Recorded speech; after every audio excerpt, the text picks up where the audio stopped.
दर्शन घेऊया अकोल्यातल्या मानाच्या गणपतीचं। शाडू मातीच्या या गणेशाला 12 भाईंचा गणपती म्हणून ओळखलं जातं।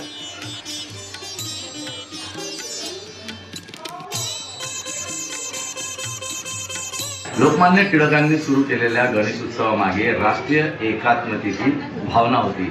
मात्र त्यांचा हा स्वप्न साकारलं आहे अकोल्यातील 12 भाई गणेशोत्सव मंडळानं।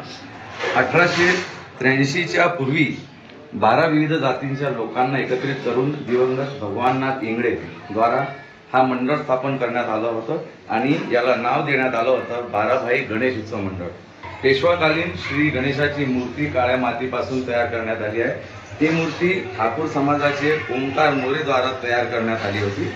काळ्या मातीची असून या मूर्तीची चमक जी आहे ती तुम्ही पाहू शकता आजही कायम आहे। आणखी काय या मूर्तीचे वैशिष्ट्य आहे ते जाणून घेऊया आपण। इंगळे परिवाराचे सदस्य आपल्या सोबत आहे। नेमकं काय वैशिष्ट्य आहे आणखी या मूर्तीचं? नेमकं वैशिष्ट्य असं आहे की ही जी मूर्ती आहे काळ्या मातीपासून बनवली असल्या कारणामुळे ती जी मूर्ती आहे गणेशोत्सवाच्या 10 दिवसातच ती गणेश भक्तांना दर्शनासाठी उपलब्ध असते।